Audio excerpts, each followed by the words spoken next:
Welcome to From Dirt We Grow. I'm your host, Stephanie Allen. Thank you so much for being here.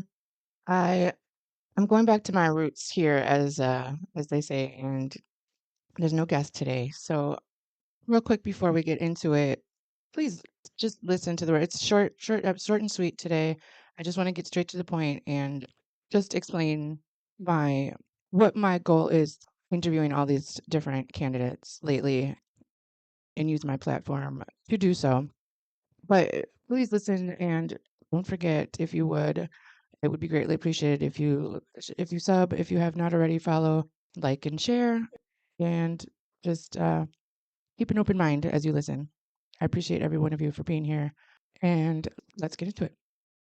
The reason I'm doing this episode, well, people ask me why I spend so much time interviewing grassroots candidates, or why I feel like voting matters so much in a time to change things in a time when uh, it seems so normalized to operate the way it is, and that's the only choices we have, but it's not.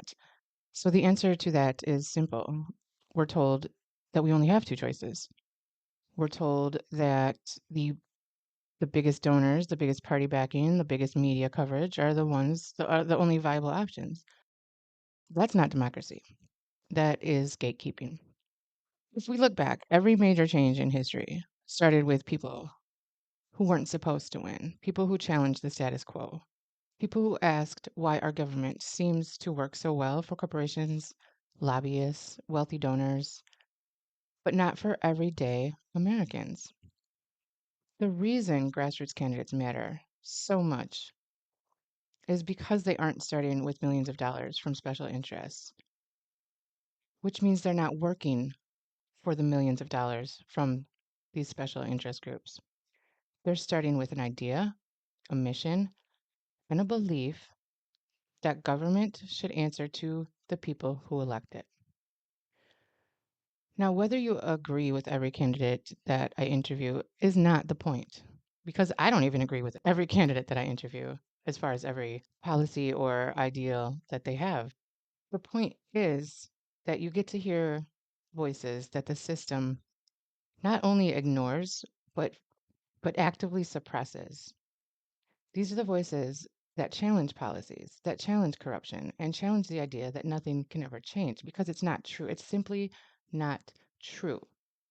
This is just, this is how the government designed it to make us, to give us the illusion that we have the choice as far as who we elect for our advocates. It is an illusion, and it is only the options that cater to the wealthy, to the money funneling to the top. And it's never going to change until we decide to look at it in a different way and see that there are other options that are actually better for society. It doesn't have to be the way that they've normalized it to be. This is the way it is. No, no, it's not. It doesn't have to be. If enough people support candidates who answer to voters instead of donors, the whole conversation changes. The whole inner workings of government and how we operate changes. The priorities change, and eventually the laws and policies will change.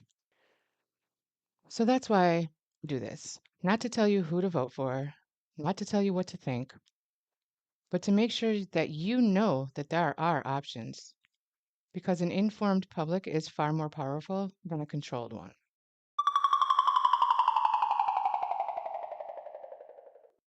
From Dirt We Grow is about giving these voices a chance to be heard, because real change doesn't start at the top. They're not going to police themselves.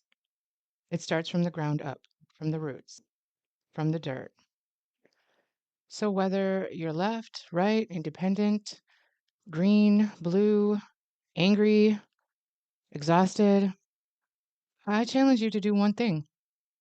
Just pay attention. Research. Do the work. Research these candidates that nobody is talking about, that nobody gives a platform to keep it out of our hands without deliberately saying it's out of our hands. But if you look at it That's exactly what it is. That's exactly what they're doing, and everything is funneling to the top. And we're allowing it. We're allowing it to happen. Just listen to the perspectives that you haven't heard before. Ask yourself, who benefits from keeping certain voices out of the spotlight? Democracy only works when people participate, and participation starts with information. Nobody is coming to save us except us. So, anybody that's asking the questions, what do we do? How do we fix this? This is a start because the only way it's going to change is through the people. Those of us that are not being represented properly and know it. This is an option and it's a viable one if we continue with this system as it's structured. Because as we know, if you've been paying any attention, certain rules and laws for certain people are they're throwing them out the window, and certain operating systems are not upheld as of late. At this point, it isn't outside of the realm of possibilities that it no longer comes down to voting as far as the people taking a stand. It may come to something more drastic, and I am not opposed to that. I am firmly behind having more than one plan of action for whichever case may come, whichever scenario fits at the time. Whether it comes down to voting, we have the options. If it comes down to something a little more drastic, that's something that we need to be planning for as well. And I'm not saying through violence. What I'm saying is that for the people to come together and actually take our power, which I'm not going to say back because we never had it, but the people are the decision makers, the ones that are supposed to be represented, and we're not being that. We're not being represented. We're not being advocated for. Our rights are alienated. We are paying for things that should be, basic human rights and necessities that we are just given or have at our leisure and not to have to pay for things such as water, food, housing, and healthcare, to name a few. I digress. The point is that if we're going to come together and stand up as a nation, as the society, as the people, and say we're done with being used and abused and lied to and stolen from, then we need to stand up. We're not going to get 350 million people together, but we can get enough to stand together to make a difference and say we're not going to take this anymore. And how that's done is still, up for debate. I do know that the only way that we can come together is to stop allowing them to divide us on purpose. Like we're purposely being everything that divides, that differs amongst human beings. Every single factor is being pushed, and we are falling for it. We were blaming our neighbors. We're blaming everybody but the top, and that the top is to blame.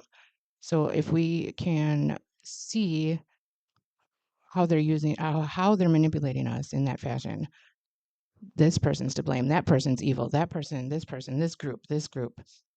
It's just not true.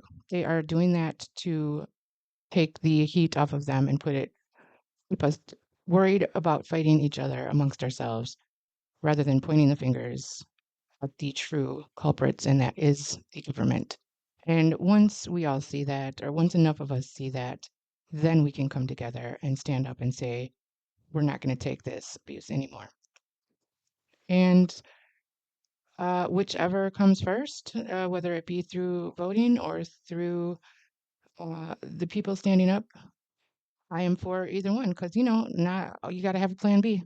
Rarely does one plan go through without a hitch, so it's nice to have a backup plan. So I'm down for either way, but the point remains that one of the viable options is if we get to midterms to make the right decisions, do the research. We have to do the work for ourselves, hear what these candidates are saying, hear why third party voting is not a wasted vote. And by third party, I'm saying the non-dirty money back candidates. I don't care about the letter next to their name. It does not matter. That should not even play a part in our evaluations of these candidates. It should not play a part in how we vote.